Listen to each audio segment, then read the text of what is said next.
plan for today.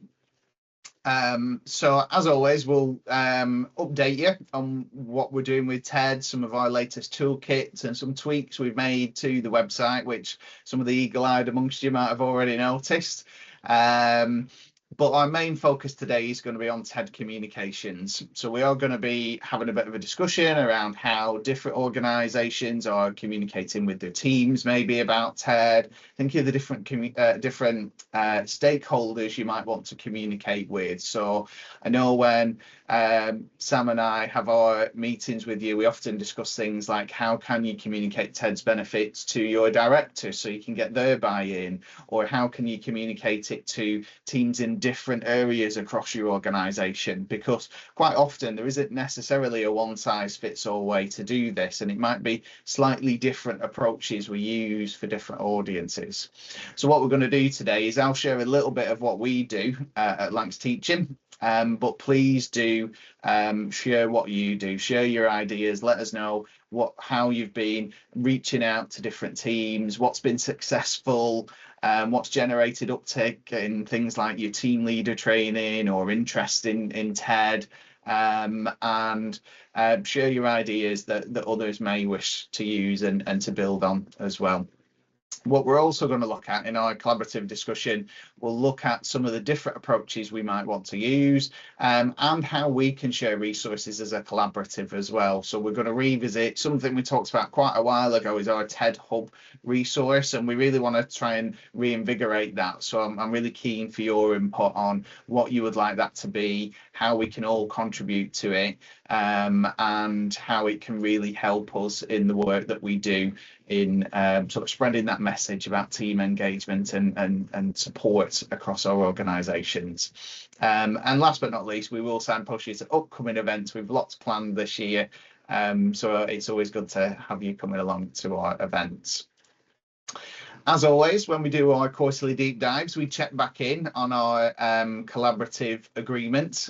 Those of you that have been with us since the start, since we first launched our collaborative, will know that we co-created this in I think our very first collaborative session, and we talked around what we want to get out of this sort of community. And it's about being present and curious, I guess that's about being open-minded to different ideas, different ways of approaching TED. It's also about participating and sharing, recognizing that we are greater as a sum of our parts, and we can all contribute something to helping each other.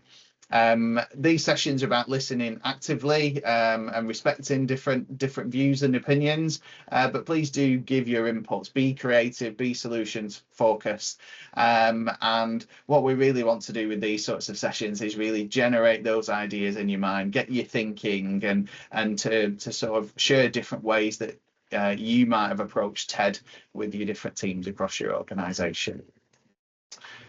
Okay, so first, before we go into our main topic, I'll share some of our most recent updates. So we have had some, I guess, more sort of quality of life improvements that we've updated on the website recently. So we are planning different things in the future with TED and as we go throughout this year. But one of our key focuses, and I think I might have said this in our last deep dive, or definitely at the start of the year, this year, we really want to focus on improvements to the TED system that will help our team leaders. Because last year, our big focus was on those data dashboards, which it's great to see you all using. It's really enhancing the way that you communicate about TED and your understanding of the data which was in TED. And that's been a really big success for us. But what I was very conscious of is that those data dashboards don't really impact on team leaders. Those don't actually, team leaders don't get to see that side of things. So as much as it really helps us, we really wanted to add something this year which just helps teams and helps team leaders to use TED and really aligned with those sort of, I guess, unique selling points around TED, around it being accessible, simple to use, and gives you the things that will help you work with your team. So with that in mind, we've had some updates around survey submissions. decimal places in the actual scores that you get within TED, and we've added on the back of some of your feedback ways to filter through toolkits for both yourselves and for team leaders as well. And you have the ability to see the user role when you export a list of users in your TED system. So I'm just going to share my screen and demo a few of these, and you can see what we're talking about. So first off, can I just check that everyone can see that okay? Yep, I'm getting some nods in there. So I'm on a survey submission page here, and it still looks pretty similar to what it has been. Team members will go through, they'll answer their scores, they'll tick the different actions, the different elements as they go through. But occasionally what can happen, and particularly if you're in the middle of something and a team member's trying to do this whilst in the work area, or there's something else going on, maybe on the ward, or you need to be available, sometimes you might miss one, or you might miss a couple. And what we've had, some of our feedback that we get to our support inbox is that team members are saying they can't submit their report. So what we've tried to do is make sure that team members are really clear when their responses have been submitted. So if I scroll right down to the bottom now, one of the things we've done, a little quality of life improvement, is the submit button is a little bit bigger now. We've also increased the size of the text that says how many questions you've got completed. So if you ever do get a support request from a team member who's saying it's not submitting, it's not letting me go through, this should really be your first indicator where you can see how many of the questions have been completed, and it won't let you submit that report until there's something, every single question has been answered in some way. So even in your free text boxes, there needs to be something in those text boxes to show that it's been answered in some way.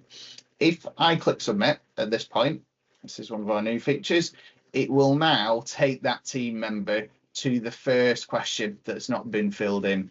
And this can happen, you know, if you're clicking on it quick, or maybe if your computer is not quick enough for you as you're clicking quite a lot, you can miss one of them, and it isn't quite clear which one it is. So we've added this in, our developers have added this in, so it will quickly zoom up to the first question that's not been filled in, so that I can come back to it, consider those questions, and start to fill them in as I go along. Just try it again with a different one.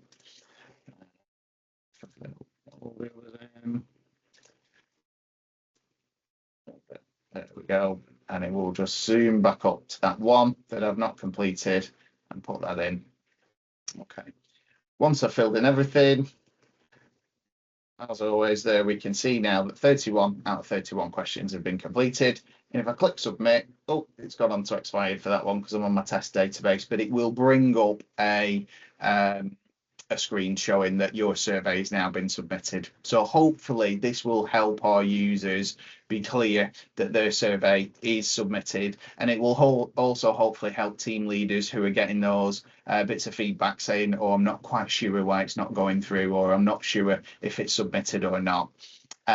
Just on that, if team members click their survey link after their survey is completed, it will also bring them up to a screen that says your survey has been submitted and completed, so that they're clear that they have done it in the past. And I know that can happen sometimes, especially if the survey window's open for quite a while, maybe for quite a big team in there as well. Okay, so that's our first little quality of life.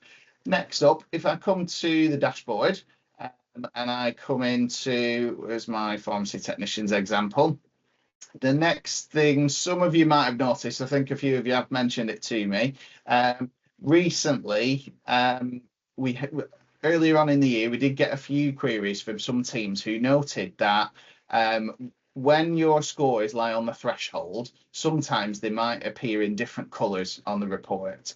And that could be the case if, let's say, for question 1, we'd scored 3.5, and that might show up in green because everything above 3.5 is green on our scale.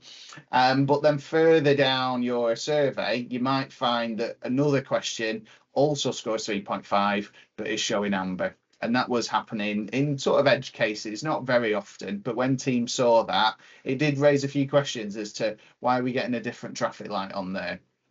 And the reason for that was what's sitting behind the data. So there's more decimal places that the system is dealing with in the background. And essentially, if your average had scored something like 3.49, it would have rounded it up to 3.5 and shown as amber. Whereas if you'd scored 3.51, it would have rounded it down to 3.5 and shown as green. So that's why you might have got that in the past. But just to sort of help teams sort of see that, we've increased the decimal places that you get on your report now to 2. We don't want to increase it any further, but we'll keep it as that, just so it's more clear why something might be in amber, why something might be in green.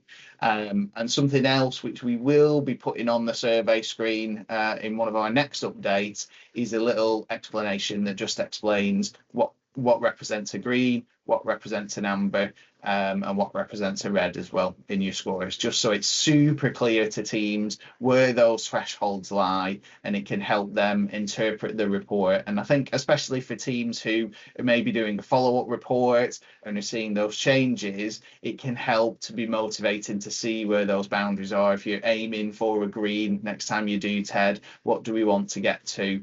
And you know, what are we looking out for in our TED report? So again, small quality of life, but hopefully that will help our teams and team leaders when they're looking at their reports in the TED survey as well. Okay.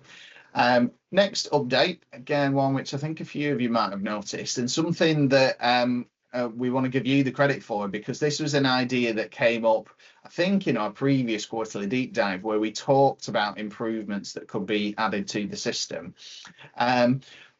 One of the sort of things we discussed was the toolkit. We all love the toolkit. We all download our favorite resources. Everyone has their favorite go-to ones. And for us as practitioners, the toolkit is a great sort of knowledge bank that we can draw on when we get team support requests or when we are signposting a team leader to a particular topic. But one of the challenges with it was, and sort of, I guess, sort of one of the sort of ways we're a victim of our own success in terms of the way this has grown, is that we've now got over 100 different resources. There's currently 118 different resources on there. And when I think back to when we first created TED, we probably had somewhere in the region of about 20 to 30 when we first started this. So it's really grown over the years. But one of the challenges with that is it can be really hard to find the thing that you're actually after, or definitely for yourselves as practitioners, knowing what's new on there and what are the topics which we've recently introduced which could be good for my organization, or that might be super topical or super relevant at the moment. So with that in mind, and based on some of your feedback, we've added a new column to your toolkit library.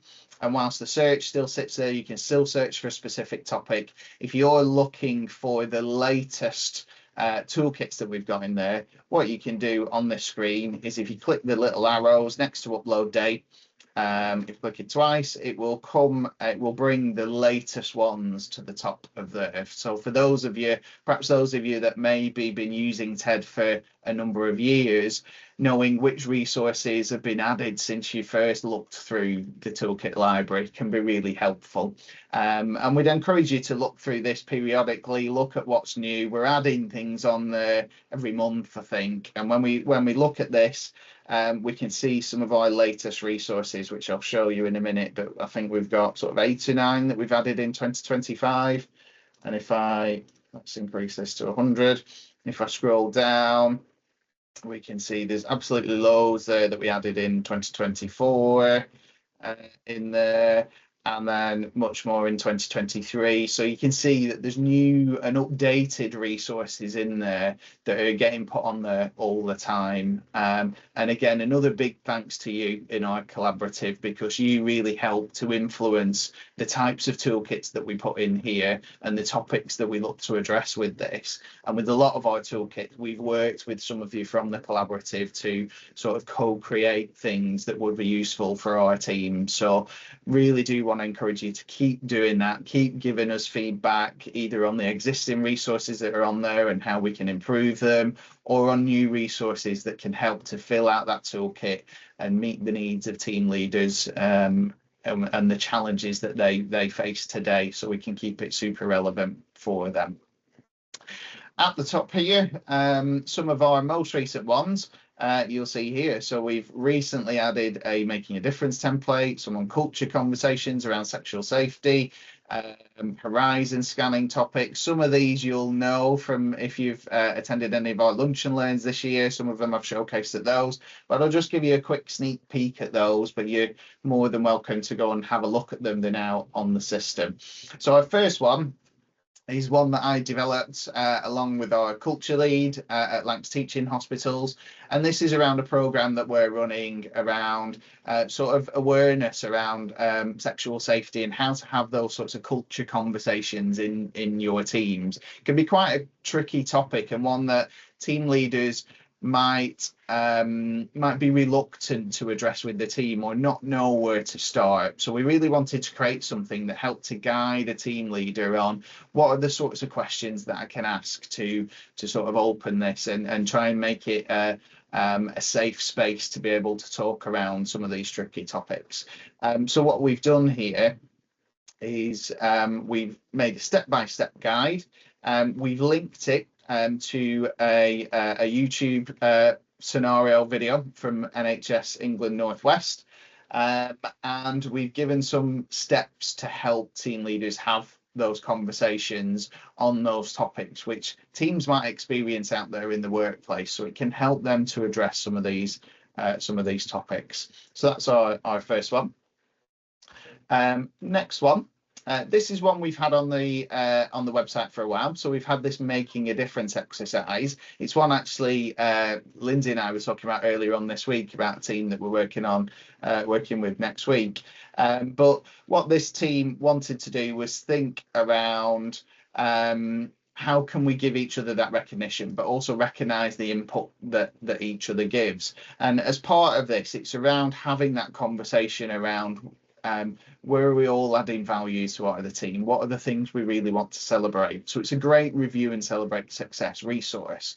But to enhance this resource, what we've created is a bit of a template for team members to be able to have a think about this. And this might be something which teams might use between meetings. This might be a takeaway from your TED conversation, that team members go away and think of a different team member, and what you could do, you might want to draw these out of a hat or do it in any way that you see fit for the team, but then getting that person to have a think around that team member. What difference do they make to our team? What is their contribution and how is it helping us achieve our team purpose maybe? It encourages them to think of examples where they can show that those individuals are doing that. And then give a bit of a personal reflection on how that person might have helped me. How have they supported me in my role, perhaps?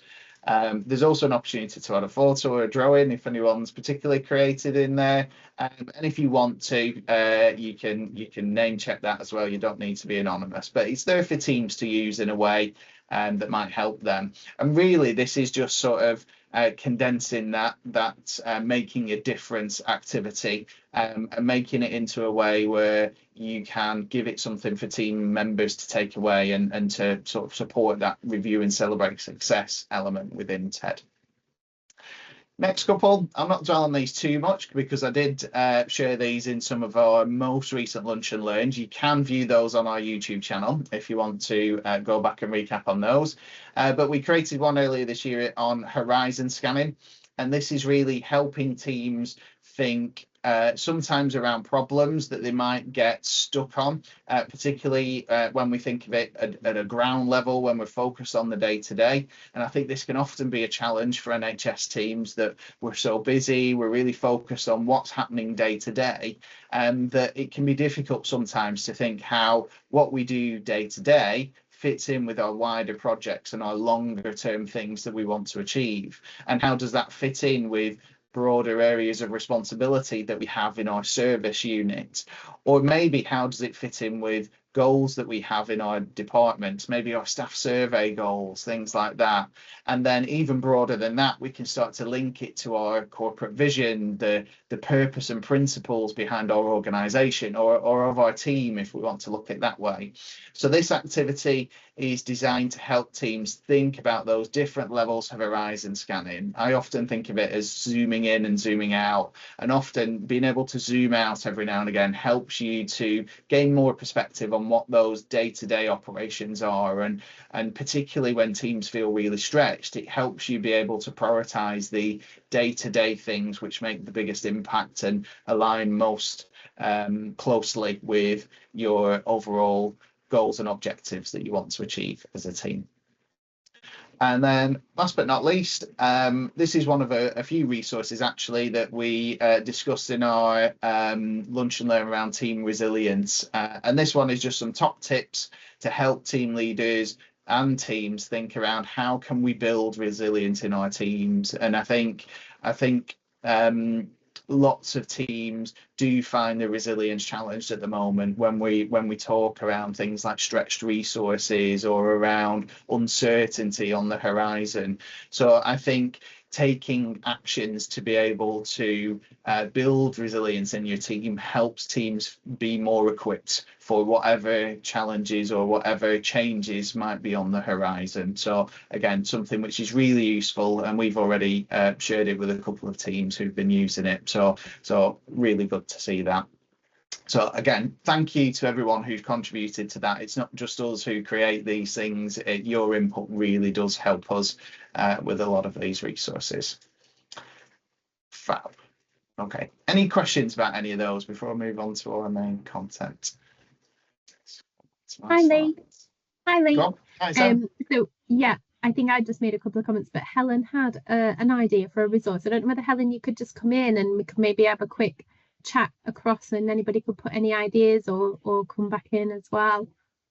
Yeah, no problem. I've been sort of thinking about we're going through a massive organisational change at the moment because I work for an ICB, so we're making 50% cuts, and there's going to be lots of redundancies on the back of that in a very short space of time by the end of the year. And one of the concerns that I've got is about losing lots of organisational memory, and I wonder if there was any toolkits, resources that anybody has used, can recommend to help with that, really. Yeah, I think that's a great suggestion, Helen. And I think we don't have anything specifically on that, so that's something we can definitely look at pulling together. I think thinking of the types of resources in TED, things around sort of valuing individuals, some of the activities around that, and maybe even that one that I showed you around making a difference can be a way that teams can start to think of, okay, who have we got in our team? And if we do know someone is leaving the team, or there's going to be some change, or we're being restructured in some way, how can we make sure those things that individual brings to the team, that we can harness as much of that as we can, and how can we sort of absorb as much of that experience and knowledge and whatever that person's bringing to the team. So that could be a good resource to use, I think. But yeah, I definitely think there is space for a resource on that, and one that is sort of super relevant for a lot of organizations at the moment, I think, in thinking of, how do we, I guess, make ourselves fit for that future and be able to make sure we don't lose that organizational knowledge. How do we make sure we pass that on? And I guess it's a bit of succession planning in there as well, I think, isn't it?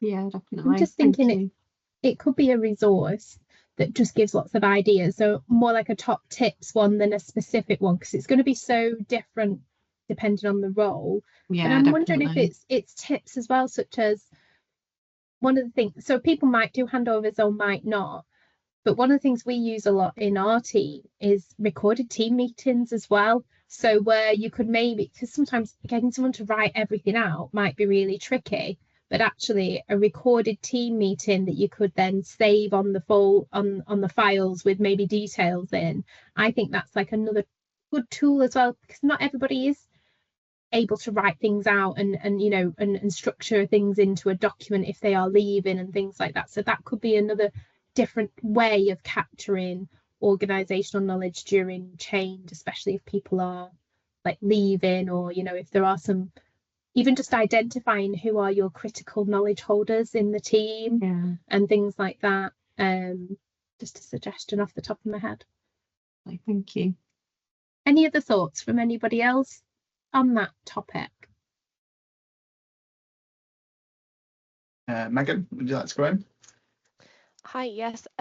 Not specifically on the topic that was just raised, but as kind of thought about some of the toolkits within TED at the moment, I was having a conversation yesterday with some of our the team leaders.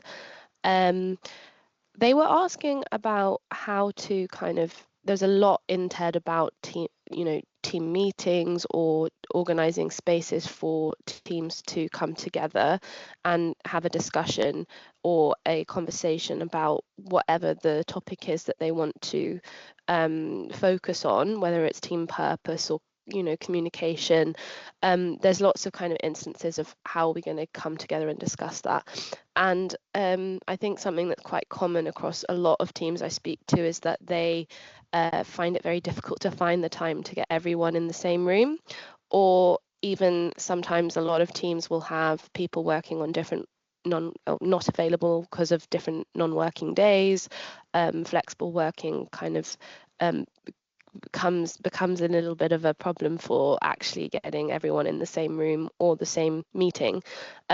So I wondered, I know there is some toolkits on there is a toolkit on flexible working, I think, but I just wondered if I could raise that as something that might either be a bit more of a focus for a toolkit, or whether there's anything else that you would already recommend to questions that are raised such as that, because I think it's a really common issue that leaders find. And yeah, I just thought I'd like to hear your thoughts on what your response might be. Yeah, great point. Thanks, Megan. And I think you're right. There are some resources in TED. I think they're more geared towards remote working teams and enabling TED for teams that do work remotely. But I think you raise an important point there, that there are some teams who don't necessarily work remote, but the types of working patterns or maybe the sites that they work on makes it a challenge for them to come together. So yeah, I agree. I think there's a space for, I'm thinking of something like the Ideas for Celebrating Success resource that we have, something similar, but it's ideas for alternative approaches to TED feedback, or I know in my team leader training, my accreditation training, I talk about asynchronous ways that you can do it, and just sort of options for teams. So yeah, I think that's a really good idea. I think that's something we can work on. So yeah, leave that one with me and I'll have a work on that. Thank you. Sam, would you like to come in on that? I was just thinking, we've just done how to be inclusive with TED, which does think about how you communicate with different people from different cultures. Think about how, do you need to do a mop-up session for people on different shifts? So I'm just wondering if there's space to expand some of that content, Lee, to the need. I'm pretty sure it talks about, I don't think it says flexible working, but I think it does talk about shifts and shift patterns. But that might be a good initial document as well in there. Or we could, like you said, do that top tips sheet as well. Yeah, absolutely. And I think you're right, Sam. It sort of aligns with that inclusivity. It's thinking around how can we make TED accessible to different people with different situations, whether that's their working pattern or the way they feel most comfortable engaging with that team feedback, and how can we still make it rich. And I guess the answer to that is different for every team, because for big teams there'll be different ways of approaching it than there is for smaller teams. For teams who work in a sort of hybrid fashion, every team has a slightly different balance of what that hybrid looks like. So yeah, I think a resource which offers some suggestions and prompts for ideas can get those teams thinking. And as I'm often saying to team leaders, is just have a go at trying one of these ideas, and even if it doesn't work 100% for you, you'll learn from it and then maybe get an idea to try something a bit different next time. So yeah, I think that's a great suggestion, Megan, and something we can definitely look at putting in the toolkit. Thank you. Fab. Yeah, some great ideas there. And as I've said a few times, it's these sorts of ideas that help us keep enhancing the toolkit and keep making it relevant to the way teams work today. Because even in the time that we've had TED, I think at Lancs Teaching, this is our 9th year with TED. And over that time, the way teams work has changed. If you think that conversation about agile working is much more prominent now than it was perhaps 9 or 10 years ago, even though it was happening at the time in some teams. So we're really keen to sort of keep this relevant and keep addressing the things that will benefit our teams across all of our organizations. Okay, so today's main focus is going to be on communication, and I suppose it aligns quite well with some of that conversation around how do we communicate about the different toolkits, the different options. And I guess this is something you might be thinking in your organization as well around, okay, how can we, I guess, advertise some of the features of TED? How can we let team leaders know when there are improvements to the system? Or if you're engaging with brand new teams, how can you really I guess make them aware and communicate the benefits of TED for that team? And again, it's another one of those situations where different teams might be looking for slightly different things, and definitely different stakeholders might be interested in TED for different reasons in terms of what it can give them, how it can help their team, or maybe for senior leaders, how it can help large groups of teams, or how the data feedback can be really useful to them to help decision making. So there's lots of different things which we want to communicate about TED, but something we get asked about often is, do we have any set templates for different communications? And do we have a sort of some taglines that we can share, or example adverts for things like team leader training, or for some of our events that we might put on, our team leader workshops, different things that we might put on in our trust? So what we wanted to do today is sort of cover what we might want to achieve with some of those resources, but then also get your input to see what's worked in your organization. What things have you been thinking of perhaps that we could maybe co-create, or that we can help you with, because it'll help us all, I guess. So I've a few slides to share in here. Those of you who've done the accreditation training more recently, I'm thinking perhaps the last 12 months, will be familiar with this slide. But this is one I showed towards the end of of accreditation training, just to really emphasize what are some of the key messages that we want to get across when we do introduce TED. So the first key message that I put in there is that always try and emphasize that TED is for teams to use, not something that's done to them.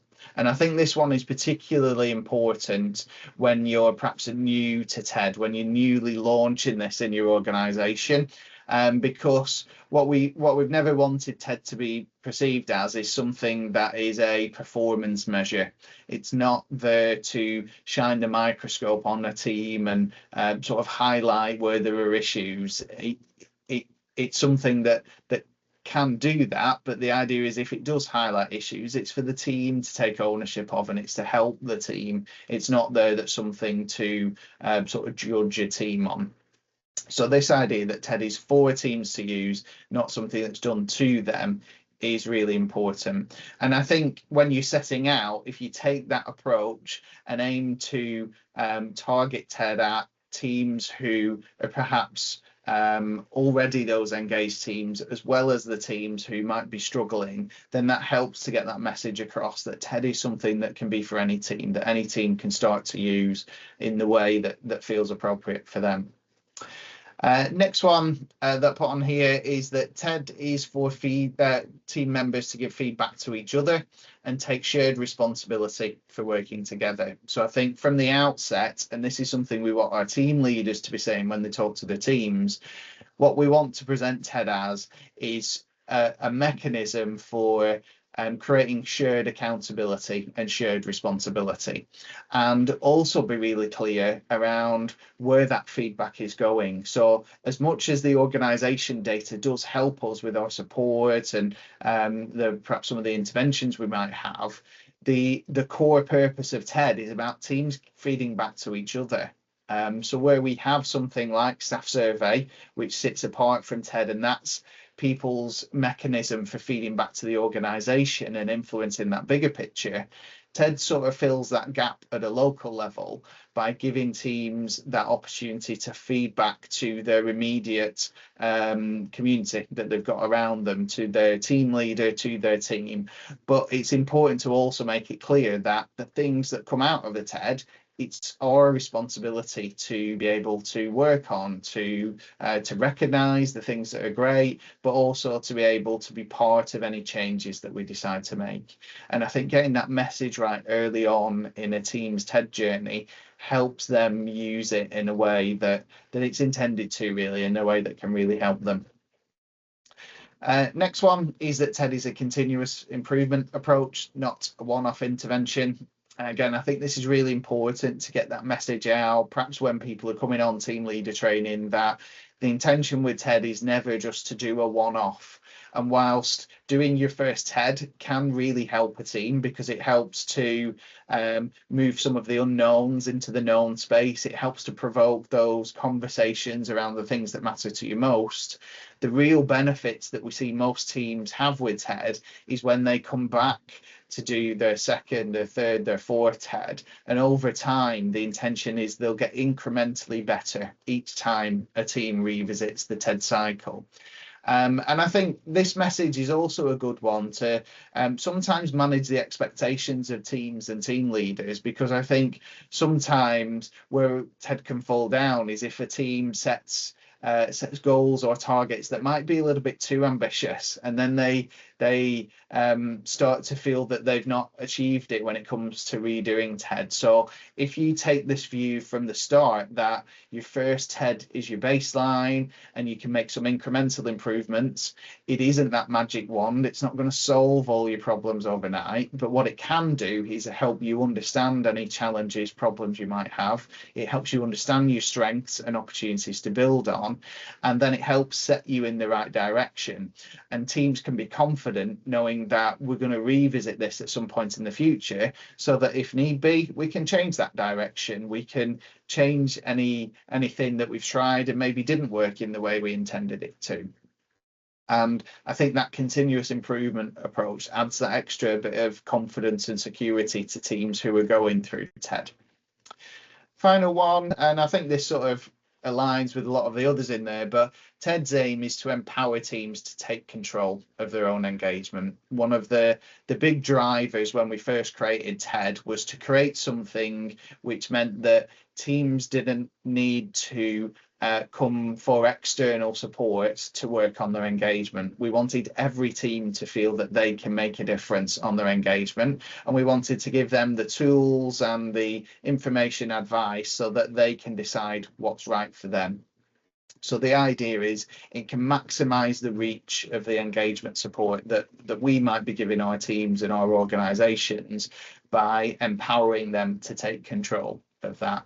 And ultimately, when we do support teams, what we aim for is to get those teams to a stage where they do feel empowered to be able to take the reins themselves. So even when we might be working with a particular challenge team, the goal should be to think about at what stage can we start to step back? When will this team be ready to take that control?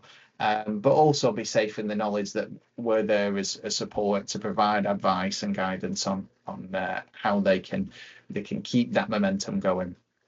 So I wanted to sort of flash those up as sort of our key messages that we want to get across with TED, and some of the key things you might want to be communicating when you talk to people about TED, or when you're maybe advertising it on your intranet, or maybe social media, or different things that you do. And it sort of falls into some of the communication models, which I'm going to touch on now before we'll have our sort of breakout discussion.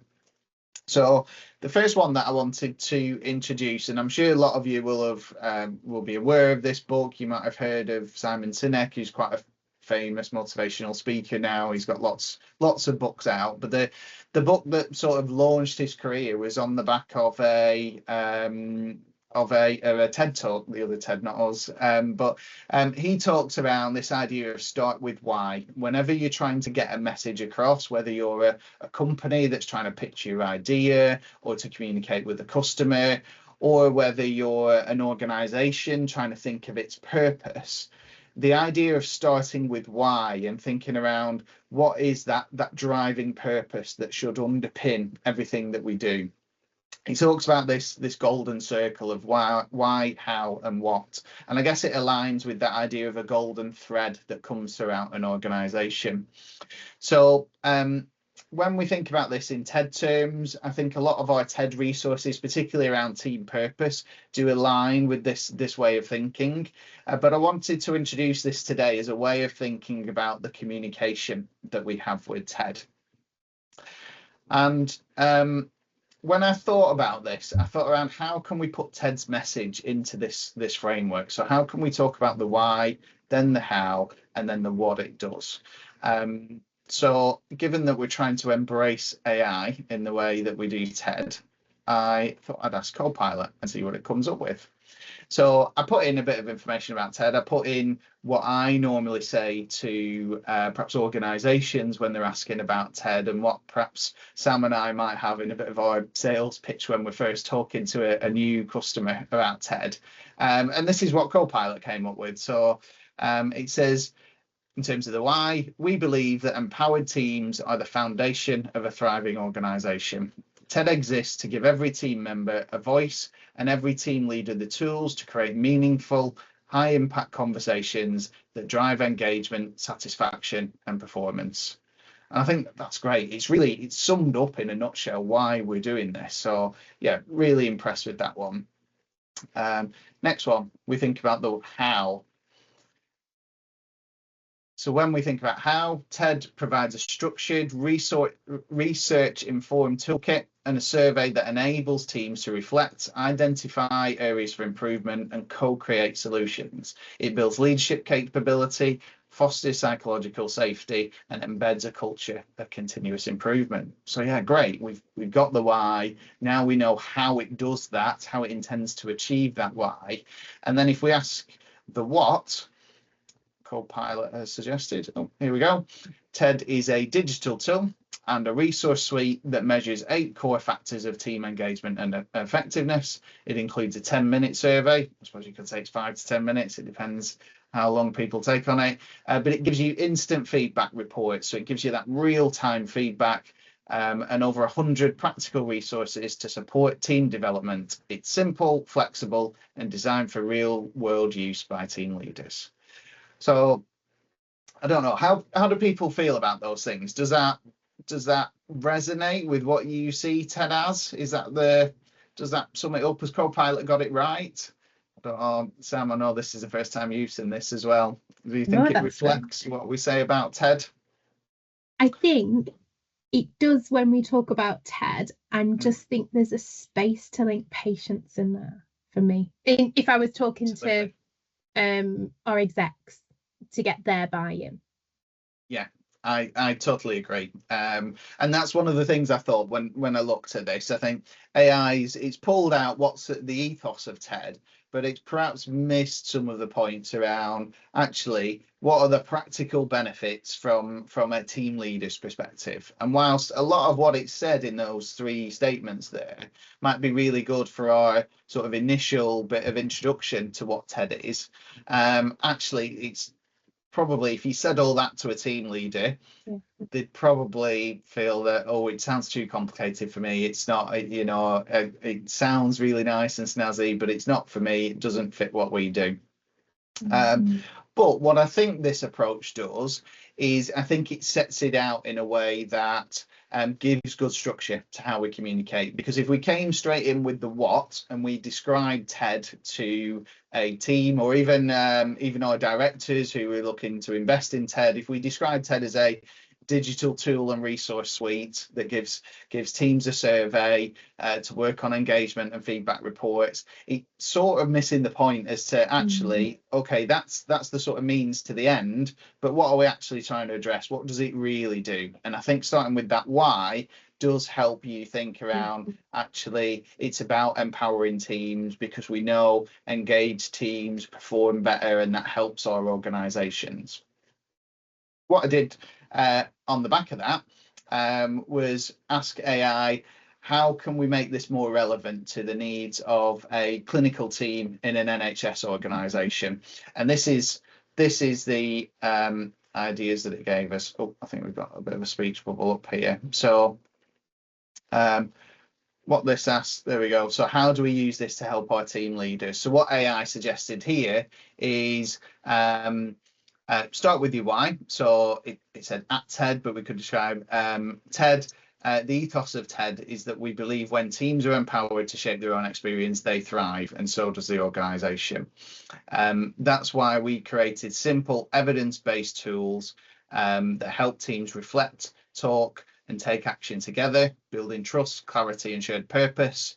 And the what is, it's a team engagement and development program that includes a quick survey, instant insights, and a toolkit of over 100 resources. So we're getting a little bit closer, but it still doesn't hit that bit, like you say, Sam, as to, you know, what is that actual tangible benefit that a team leader might see? And I've got my little speech bubble up there. How does it actually help our team leaders? So again, I asked it one further sort of drill down question as to what it can do for our team leader.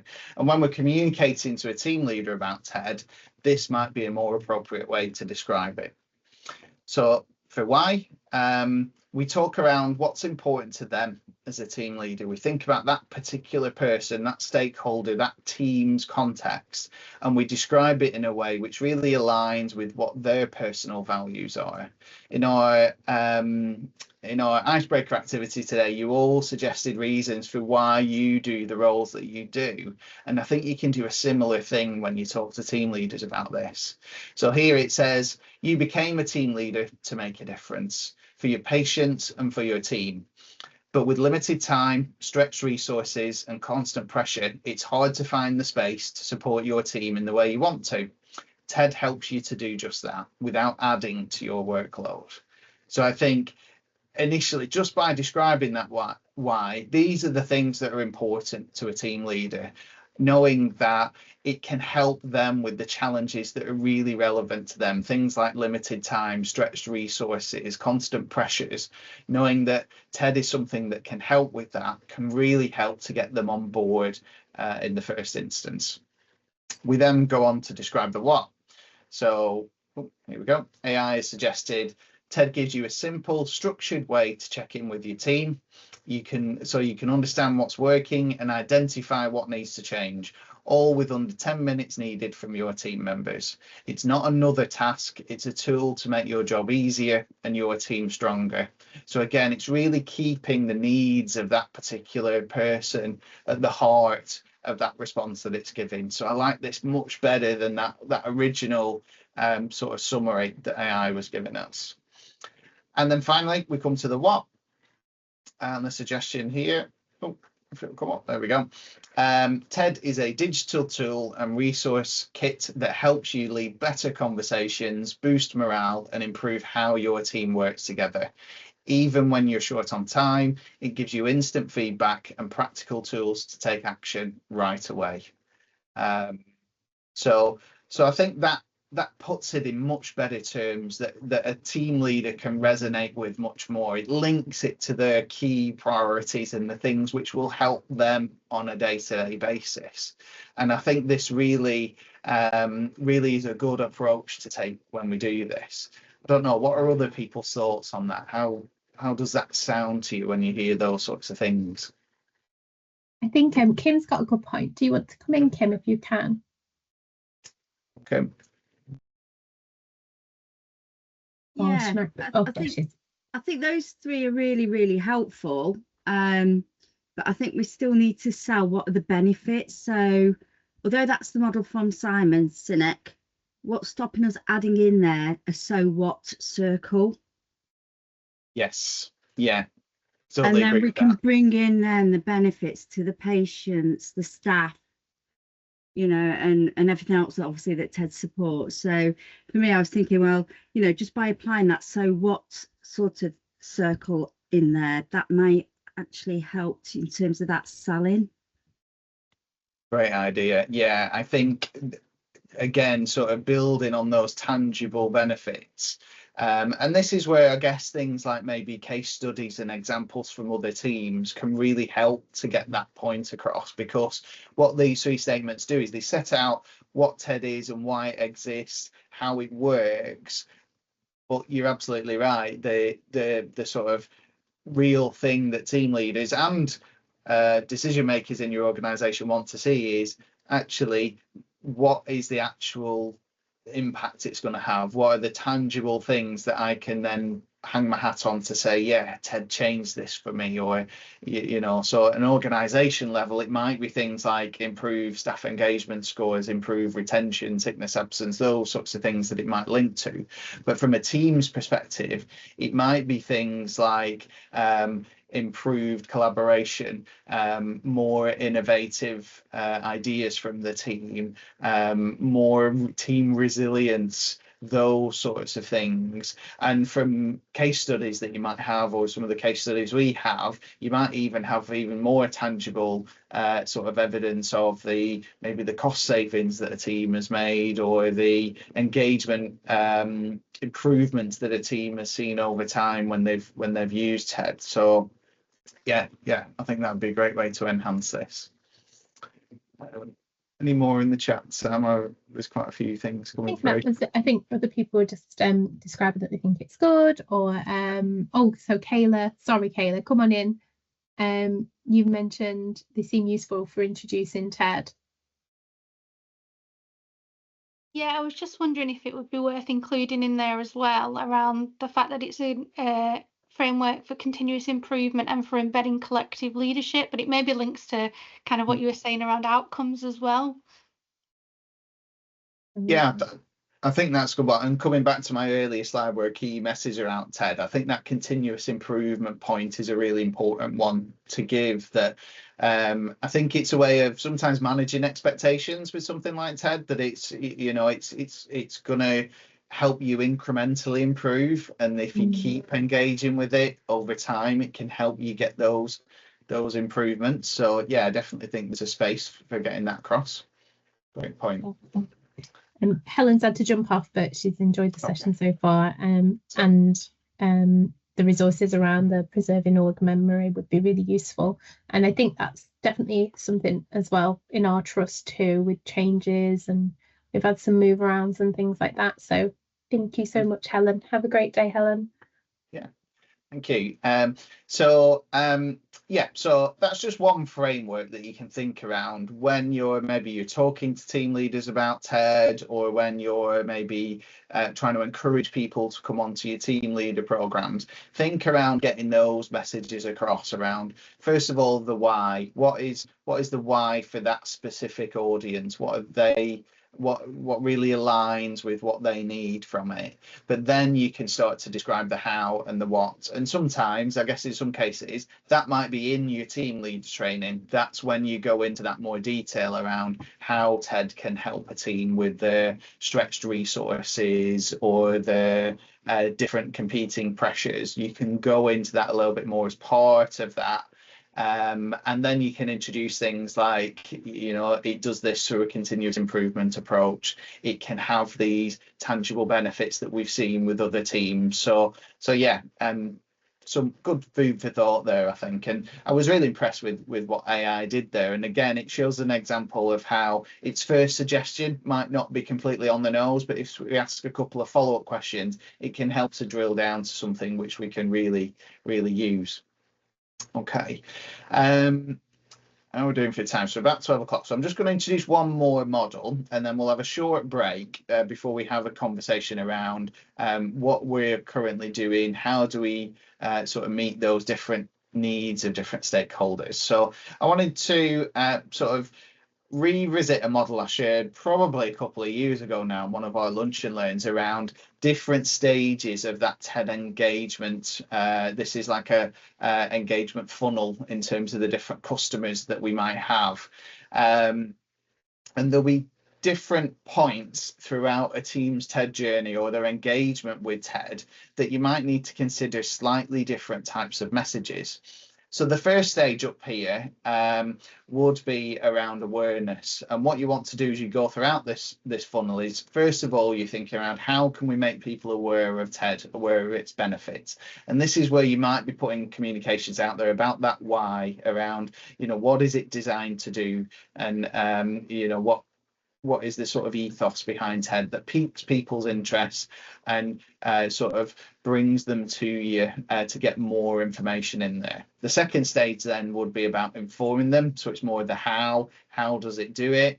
And then in terms of the what, that's where you then convert them into teams that are using TED. It's those team leaders who've done your training, who are going forward and using the approach. And then ultimately what we want to convert them to is loyal repeat customers who are using TED year on year on a regular basis and are getting those benefits because they bought into that continuous improvement process.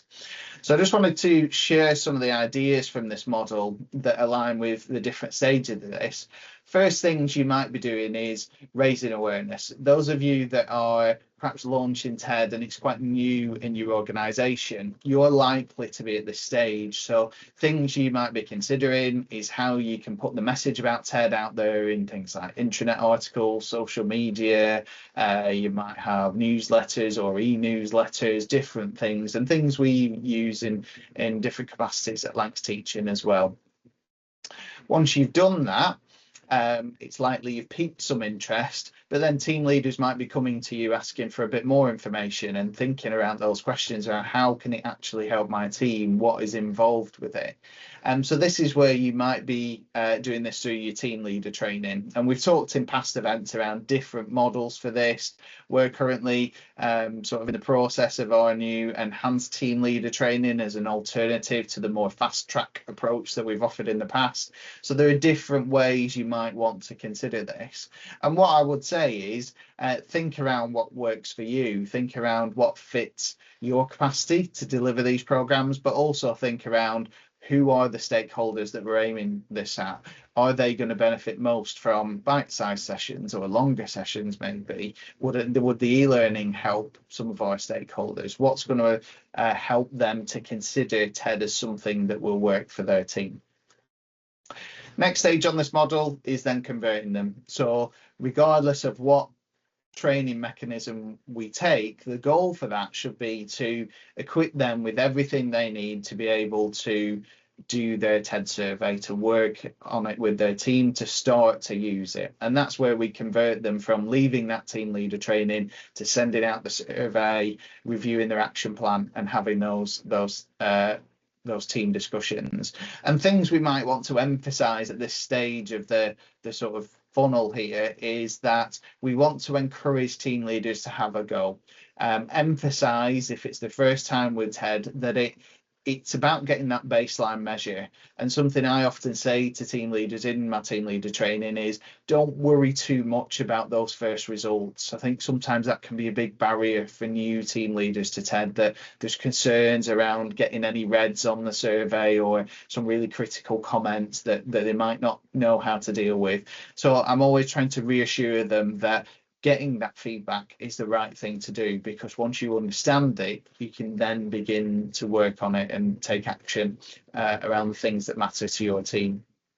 It's also a good idea to remind team leaders that they don't need to have all the answers. The idea is that the team will work on those answers together. The team co-creates those solutions so that they feel together as a team with the actions that they're taking. And then also when I ran this session, I talked about this idea that the perfect is the enemy of the good. So don't aim for perfection with your first TED. The idea is that continuous improvement approach. You'll get incrementally better and closer to what might be considered as perfect. You'll get better each and every time you revisit this. And then final element of this model was thinking around then some of our communications might be around how do we keep people engaged with TED? And I think sometimes this can be a challenge, particularly if teams are only looking to do TED once per year. It can be easy to sort of forget the good work that happened last time you did TED when so much goes on throughout the year for an NHS team. So what we want to try and do with these sorts of keep warm conversations or keep warm communications is to encourage teams to be able to build on the learning, to build on their previous results with their next results, emphasize the benefits that follow-up TEDs can have. So we might be trying to get across how teams that use TED year on year have greater results and build that resilience, that confidence and that ability to improve and navigate through things. And final point there is there's that opportunity to understand and evidence your progress. So whereas your first TED is a great baseline, your second TED then shows you your direction of travel, and it lets you know if things are improving or if they're declining, and it helps you understand what are the areas you want to address in terms of that direction of travel. So again, different stages of that sort of I guess customer life cycle that you might have with TED. So last thing I wanted to highlight before we go to a break is to also have a think around how you can use your TED data. So particularly when we think about that stage of getting teams to come back to TED after they've used it the first time, how can we highlight the success that's having across our organisation? And something I've shared with you in your past is some of these slides that I've got on screen now around how we share some of our data at Lancs Teaching in terms of the numbers of teams doing TED across different areas of our trust, in terms of the different themes, what are high scorers, what are lower scorers that we want teams to think about. And these can be great ways to reinvigorate engagement with TED, as well as celebrating successes for teams that are doing it and really giving them that recognition for the good work that they're doing with TED. Okay, any questions?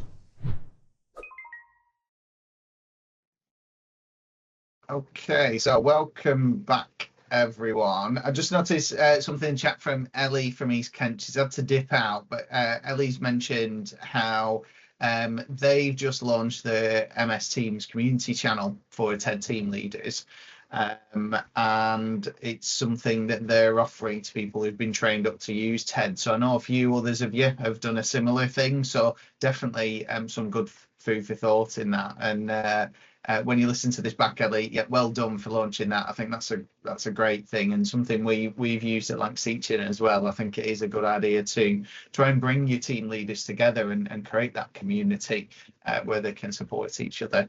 Sam, would you like to go in?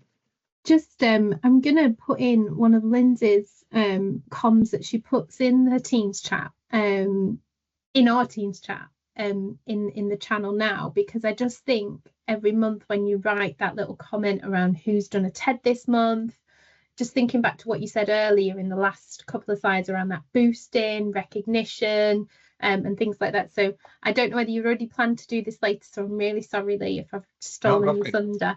But in the chat now, you should just be able to see, and perhaps we'll be able to pull this out and put it in that kind of wider comms toolkit that we're planning. Just as a really good example of how sort of Lindsay's making like a big shout out, saying thank you for taking that leap, taking action. I just think it really is, it's a really action oriented comms message there. but also by tagging them in it on MS Teams, they'll get a notification, gives them some good news as well, makes them feel that they're being singled out in a positive way. But also, I think that this potentially can also have that other boost to other people who we know we're on the Teams chat, and they probably do read the messages because we can see the activity. But it might just remind them, oh yeah, I need to do that. So I think it kind of recognises, rewards people, but also gives a nudge gentle to other people. Yeah, brilliant, Sam. Yeah, and I think you know, huge credit to Lindsay there. You put some great things out on our Teams channel, and totally agree. Ways we can sort of keep that momentum going that we get with TED, I think, are really important to think about, because my experience with a lot of team leaders is that they'll leave team leader training feeling really energized to get going with it. But then over time, particularly as I said earlier, if they're only planning to do it once per year, it can fall off the radar and they can lose some momentum sometimes. So even just sort of regular comms out there, things like Lindsay does some great Toolkit Tuesday resources for some of our for our team leader community, just to remind them that there are different types of things in TED. There might be different reasons to go back. But again, I think the example that you've shown, and for the recording, I'll bring that up onto the screen when I do the editing. But something which sort of gives that name check to teams who've recently done a TED and gives them credit for doing it, does help to sort of spark interest in it from teams who've maybe not come back to it for a while, or recognise that other like-minded team leaders are engaging with it and they are part of that broader community as well. So yeah, great ideas, and builds on what Ellie has said in the chat around building that community through MS Teams as a way of having that sort of resource to tap into with your communications. That does really lead on well to our sort of breakout sort of activity that discussion that we're going to have today. So at our deep dives, we like to have these roundtable conversations. So please do come in with your own ideas and your own suggestions. If something has worked really well for your trust, or maybe if you've tried something and it didn't quite work, and that might add fuel for thought as we go through this. But what I wanted you to think about, I'll bring up a whiteboard in a moment. But what I wanted you to think around was how do we communicate with those different stakeholder groups that we need to engage with about TED? How are there perhaps slightly different needs for different stakeholders groups? And which channels work best for us? Which ones really reach the people who we want them to? And again, this might be something which is different in different organisations. So please do share your ideas. And then also, if there are any barriers, things that you may be trying but aren't quite gaining the traction that you'd like them to, please do share that as we go through this as well. So the way we're going to do this, I'll sort of describe it to you. Lindsay's supporting me with this, so you're going to help me sort of jot down any suggestions that we have as we go. On this whiteboard, which I'll share with you following today's session, we've got the two sort of models that I've talked about today, so you might want to keep those in consideration. But the main sort of focus of this, if it will let me zoom in, hopefully it will. Oh, excuse me. It's zoomed away. Never quite zooms in the way you want it to. There we go. Okay. The idea of with this, and I do introduce this a little bit in accreditation training, so you might have had a thought about this when you first set out with TED, and get it all in picture there. But I think it's useful to revisit these sorts of activities to think around what are the messages we're putting out there? How do we engage with these different types of stakeholders, and what are they really looking for? So when we're communicating that why, what is it that will really resonate with this particular group? So firstly, I've put different audiences on here. So some ideas that I came up with, we might be wanting to communicate with our directors, senior decision makers, maybe on the benefits of TED. Maybe it might be senior leaders, maybe clinical teams, estate teams, admin teams, so different types of teams in there as well. And are there any other stakeholders you can think of? I'm going to throw that question out there first. Is there anyone else you're communicating to about TED, or maybe any different types of teams that you think we should consider? Chloe, would you like to come in at that point? We have our HR business partners as quite a key kind of comms channel in terms of kind of making that link between what's going on the ground and what we see with TED. So kind of use that as a bit of a two-way communication channel. Definitely. Yeah, I think that's a good one, because I think your HR business partners are in a good position to be able to recommend TED to others. So I think the more you can get across the benefits and perhaps how it can complement their roles and the types of situations they see, I think that can be really, really useful. Yeah, brilliant. Oh, thanks, Lindsay. You've already added it in there. So we'll add those into the mix, and we'll perhaps just conscious of time, we'll do a couple of these. We might start with HR business partners and then pick out a couple of the others as we go through, because I do have one more short activity at the end. Yeah, any other suggestions from anyone? Anyone you think we've maybe missed on this diagram? I think they're the same as HRBPs in terms of the type of audience, but it can be anyone, such as like your CI team or your transformation team. It's basically people who yeah, they're not the ones that you're trying to get to do TED. They're the ones who they might see it as a benefit in their own work. So well-being, like normally some teams are separated across different workforce and OD functions. So for example, well-being for us sits separate to OD. So it could be like the well-being team, because there's some well-being resources on TED. And if they're using it for their own benefit, then that might also encourage team leaders. Yeah, oh, that's a good one, Chloe. Freedom to speak up, Guardian. L&D, if L&D are separate to OD. So I think it's basically like there's a bunch of people who could be your advocates, but also benefit from the tool themselves. Yeah, brilliant. Yeah, great points. And I think if you add those into the one on HR business partners, Lindsay, and we'll sort of consider those sort of, I guess I'm sort of thinking as like support groups who, as Sam said, they can be great advocates. They have a wide reach. They'll engage with lots of different parts of the organisation. I think those are all great sort of stakeholder groups to get on board with TED. So I'll just talk you through the sort of activity and what we're going to focus on. So we'll start with that group that we've just mentioned there. But for each group, what I'd like us to consider is, first of all, the features of that particular group. So thinking around how they work, what sorts of things do they engage with maybe, how big are they? And I realise it might be different in different organisations, but things which really define that type of team or group that we're looking to engage with. Then next up, we'll have a think around their needs. So when we think about communicating that why around TED, thinking about that specific stakeholder and what do they need? How can TED benefit them as a function? How does it complement the work that they do maybe? And then once we've done that, we can start to think about what are the key messages that we can try and get across. So if we did have to sum it up in a sentence or two, or use that start with why framework, how could we sort of summarize what it is so that we can put some information out there to them, we can go and talk to them, or we can start to engage with them. And then the final thing to consider is what's the appropriate medium for that. So is it through a trust-wide advertisement, or is it through a targeted email to a specific stakeholder, or is it through a meeting, a conversation that you might have with that particular group? So with those things in mind, I'll come back to the site. I'll zoom out a little bit just so we can see all the headings, but Lindsay's going to capture for us the things that we might say.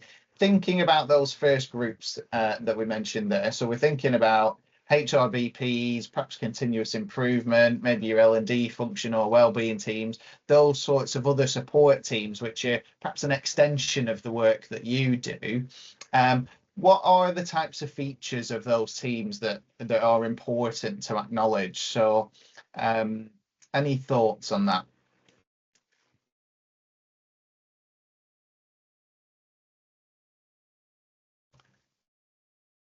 I think we can probably build on some of the things you said there, Sam, around having that wide reach, maybe can go in there, supporting lots of other teams. Come in one thing. Oh, Chloe, would you like to come in? I think for us, those types of groups, especially the HR business partners, we found invaluable in terms of that horizon scanning and forward thinking in terms of they know what's coming up for those areas and for those teams in a way that perhaps we don't. So that often proves useful in terms of kind of forward planning for how we might want to kind of engage with different teams. Yeah, excellent point. Yeah, I think quite often it might be these teams who become aware of other areas who could benefit from TED before we do in OD. You know, they might see things before it flags on our radar. So yeah, really good sort of stakeholder groups to engage with. Sam, would you like to go in? You're on mute, Sam. I think, you know, they'll be talking to team leaders and they'll have that opportunity to promote, won't they? I think you know, they could, and almost before it goes to doing X, Y, and Z, have they thought about doing a TED? Do you know what I mean? It can be the starting point where they sometimes, oh, I'm going to have to do this, or I'm going to have to restructure. You know, it might be, well, have we done a TED? Have we thought about this? Or for a CI team, perhaps if they're talking to a team leader where the CI initiative isn't landing, you know, have we thought about team dynamics? Maybe it's worth doing a TED to understand why you think the change or the continuous improvement project isn't being taken up by your team. Yeah, yeah, I think there's perhaps something there around these are teams with opportunities to closely align TED with the work that they do. The work it can fit in quite well. The engagement piece complements the I don't know, the work that a health and wellbeing team might be doing, or a continuous improvement project, like you say. Yeah, great points. Christine, would you like to go in? Hi, thank you. I was just going to mention that with this particular group, for our trust, we involve them as we call as a group of TED coaches, one of the TED coaches that we have. So we ask whoever is interested in TED within those areas to get them trained up as the accreditation with Lee and the team, and so they get the first-hand information of how it can work with sort of their local area. Again, it's because we know that they get those target audience at a much wider or different perspective, and how if they know the benefits of it, they can promote it at their part of their work. And we do get a lot of sort of referral after those colleagues has been trained with Lee. When they see a team going through challenges, they will send them directly to sort of us, myself or Megan. So yeah, I was just mentioning these are TED coaches, we call it, and get them trained up. Thank you. Excellent. Yeah, and I think that is a great idea to sort of get them on board as being a TED coach, get them on board as being part of that sort of advocacy group, because they are your advocates, I guess, and they're, as I said earlier, an extension of the work that you're doing from an OD perspective. Let me just come up to the next one. So we'll perhaps touch on these together, and I know, Lindsay, it might be hard to capture all this. We're saying lots of such good stuff, but needs and key messages. So thinking about those stakeholders, so our HR business partners, our CI teams, health and wellbeing teams, those sorts of teams, what are they looking for, or what are their needs? Thinking about where maybe TED can support the work that they do. Any thoughts on those sorts of things? And I suppose that aligns with the next section, really, is around how can we start to describe that why around TED, how TED satisfies some of those needs.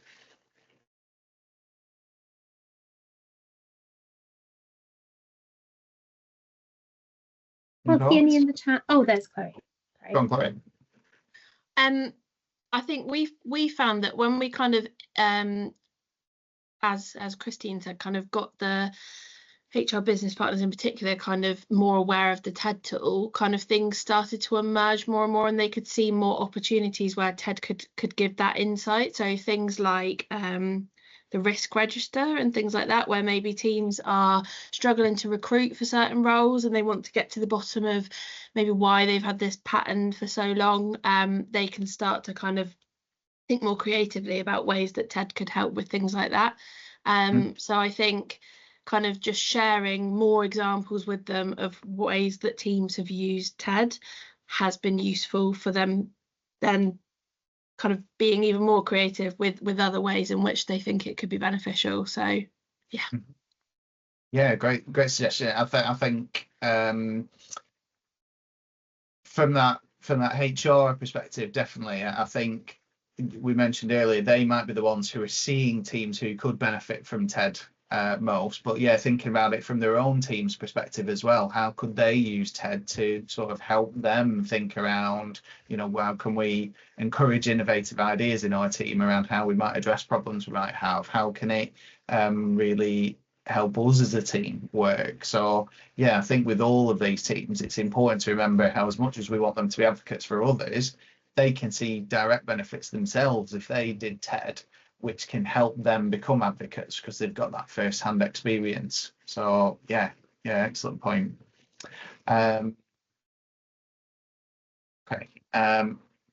Any other thoughts on that, and any of those groups on needs and key messages? So perhaps thinking about key messages now, if we were trying to describe TED to a CI team or a HR business partner, how would we describe it? What would be the things we would say which would help them see how it can complement their work? Sam? I was just going to pull in on two people's comments in the chat as well, so it's probably still links on that. But is it? Oh, I've lost them now. Yeah, explaining to them how TED can support the strategic priorities of the areas that they work on, and if when teams are going through change, bad news, how can TED help with their current situation? So I bet our HR BPs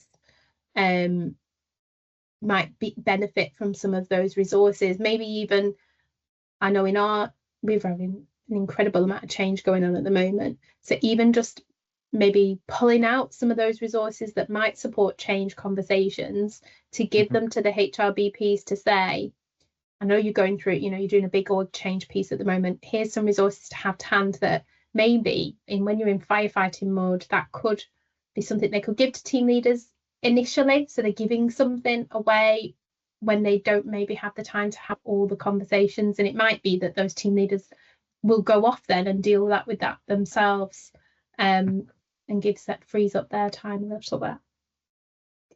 Yeah, absolutely. We've got a few hands up in the chat. Megan, would you like to come in on that? Yeah, thank you.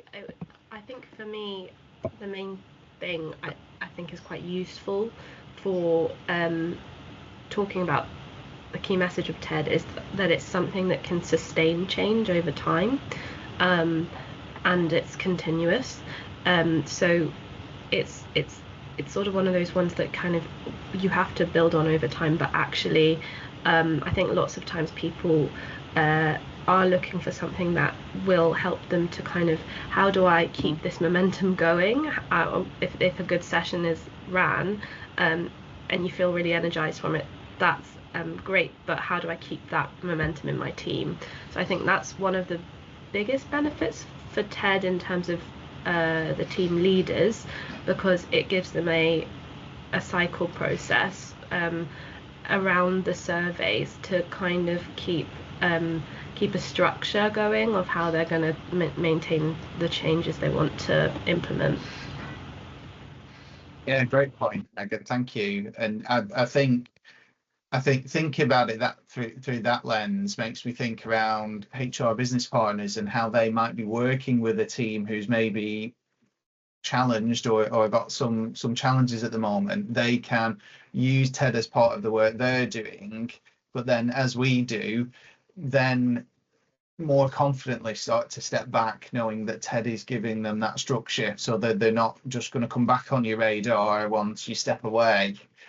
So yeah, I think that's a really good thing, again emphasizing that continuous improvement benefit and that structure it gives the teams. So yeah, excellent point.